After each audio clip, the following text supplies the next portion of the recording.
welcome to Thursday's daily vlog. What a great day, I must admit. First time we've used the new spray booth in anger. Both ones were running. Really, it worked fantastically well. Obviously we've seen previously, and a lot of you have mentioned, when I used to just have one and you have a big item in there, when you're airbrushing you can see it sort of in the environment and things like that. I can honestly say, I've looked at the footage as well, there's nothing. It is literally just going straight into the extractors and out of your environment, and that is the best type of spray booth you can possibly have. If it's just taking it clean and it goes. So we have none in the environment, none anywhere, and I must admit I did a little bit of dust checking to see if we had nothing. There's no grey paint anywhere, so it has absolutely worked fine. So I know 280 quid, definitely 280 quid well spent, because I don't have to wear a respirator, I can talk, it's more comfortable, and you can be more leisurely with it as well and take your time. It is a big lump. It's not the easiest thing even to do in a spray booth that big, because obviously I have the cameras and everything else, and I've got to show you exactly what I'm doing all at the same time. But it worked really, really well.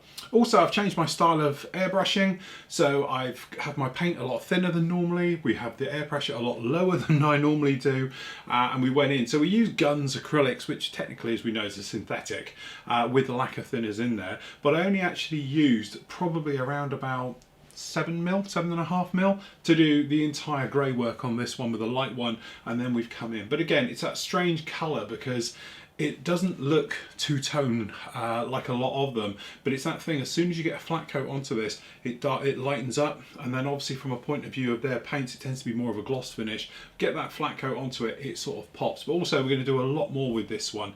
But anyway, it went something like this. I was not ready to fall in like I'm wasted. My heart grows heavy. Don't taste me rushing and keep your words naked. You got me blushing, and you forever I'll follow. You'll be my holy ground. You forever I'll follow in immortality.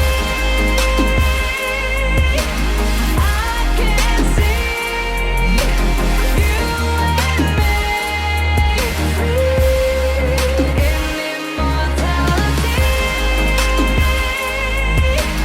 I can see you and me free. You left me crying and running through a ghost town, alone and stranded. Why leave me hoping and guessing for the answers? No place stays forbidden. So yes, in my element, I must admit I do enjoy airbrushing. We were speaking, obviously, over the last few shows and that, how construction, and I feel that people are sort of missing the point with general construction and how everyone sort of just runs on to doing airbrushing and weathering and things like that. It is my favourite part. I'm as guilty as the next person. So having this today, it was in my element. We've sort of been in here all day, spraying it, putting it down there, checking a few little things. A few little things popped up as I was doing it, and you can just sand it on the fly, get the paint down onto it and everything else like that, and it worked really, really well. So I have thoroughly enjoyed it. There's a lot to come on this one too. As we know, we've done the mask, which I put somewhere else. They're out of the way, nice and flat. But we actually did obviously the printed out masks, so we're going to be putting those onto it, and then obviously we're going to be weathering it and then coming back in and repainting it. Strange as it sounds, but that's how we're going to do the mottling effect and everything else like that. But it has come out really, really nice, as you can see. No problem. You probably see the difference on how shiny this thing actually is, but it's lovely in the grey scheme. We really do lighten that. But it's funny, as soon as that flat coat goes on there, it will change the look of this. Many, many times I've used this paint before, and when you do it, you just think, don't know, it just doesn't look the right colour. But you get some markings onto it, and then you flatten this paint down, and it gets spot on. It's no problem at all. But we are going to come in with some MRP with it as well, and we're going to do a little bit of, you know, sharpening up work, some touch-up work, things like that on there. But again, it's one of those processes. There's like 20 steps involved in this one, and we're at step 2. So there's still plenty more of it to come. The other thing as well, thank you for all the kind feedback on the airbrush. As I said, airbrushes, somebody messaged me last night, they were talking about, you know, how I didn't cover this, this and this with the actual review. The thing is, all airbrushes do the same thing. At the end of the day, they spray paint. And again, I'm very much of the opinion that airbrushes are very much like cars or like phones, mobile phones. Another classic example of it is that if you use an iPhone, and I have for the last God knows how long, and I have an iPhone every time they come out and all the rest of it, I love it and we're into it. Technically, it's probably not the best. There's better phones out there, but it works well for me, and it's how I know it and I understand it. And airbrushes are very much this way, because in the past I've owned probably 3 different manufacturers of airbrushes, and I'm not going to say which ones they are because it just sounds like I'm slating them, but I hated all of them. I never got on with them at all. Airbrushing to me was probably the most difficult thing I've learned in this entire hobby, and I put it down to probably bad airbrushes, and they weren't cheap ones either. One of them in particular is a very expensive airbrush, and it kept breaking on me all the time. It was always fighting me. Another particular airbrush I had, I just couldn't get the control with it. It just wasn't there. And again, then I moved up to, you know, Harder and Steenbeck, and this is the said airbrush 20 years ago, and I had this one and it just worked. It was just like, oh, this is totally different. It's comfortable in the hand, it sprays beautifully, I can just go in there, and everything just really worked for me. And it was that light bulb moment of the click, and all of a sudden since then got the hang of it, and we're off and we're airbrushing and away we go.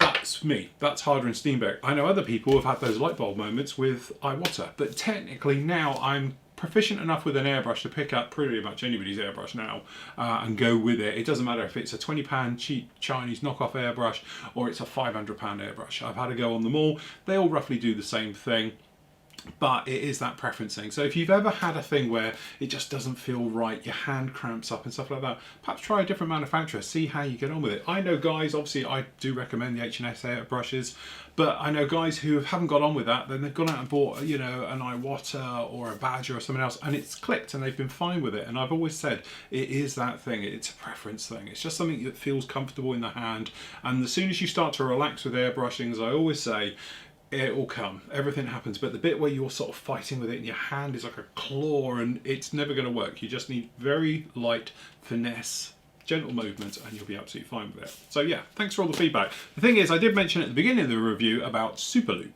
and then I got carried away and forgot about it. So yeah, that's where you should have notes. But anyway, I've done a special one-off. It's only about an 8-minute video all about Superloop, and also I show it and how to use it, and we talk about it. So it said a lot of people think it is for, like, you know, it's for metals touching and it lubricates, and not really. It's designed for your needle to lubricate the needle system. So technically it's working well with the seal set, but also it's protecting the needle, or coating the needle with Superlube. And what enables that to do is that acrylics especially don't stick to it, so you don't get build up and you get a lot less stuttering, if you like, all that sort of spitting business, because it just falls off the needle. It can't stick to the needle. But as I said, a lot of people I know, they think it's for the metal parts inside and the trigger system. No, technically it's more to do with seal sets, lubricating the seal, smoothness, ease of trigger pull, things like that. But anyway, I'll show you all about it. It's only a 6-minute video. Have a look, might learn something, and you can take it from there. Because of all this, I haven't managed to do the editing for the next part of this guy, so that isn't going to be up with you. What I'm going to do is, because Friday's always quite busy for me, because obviously we put together the big week show. I've got, obviously, hopefully the boys will be sorting out, so we've got Hans's, and obviously we've got Steve's a little bit as well. That'll be with you tomorrow and everything else. And what I do want to do is try and finish off, I'm about halfway through now, is doing the Big in Japan group build montage video as well. So technically I'm probably going to take a break from this tomorrow to get that one done, so that'll be up on tomorrow's show. The medals continuously going out as well. As soon as you guys have given me them, to be honest, I'm doing them in the evenings. I get them all posted up and sent off for you as we make our way through. The other thing I do have to mention as well, poor Mel, she's working very, very hard, but unfortunately we are falling back with the orders purely because we've had a bit of a rush, because I think everyone's sort of panic buying before the prices go up. Yes, I'll mention it again, the prices are going up on the 1st of April, so if you do want to buy wash sets, things like that, do it now, because they're going to go up between 15 and 20% on everything. Sorry, it's just one of those things we've got to do.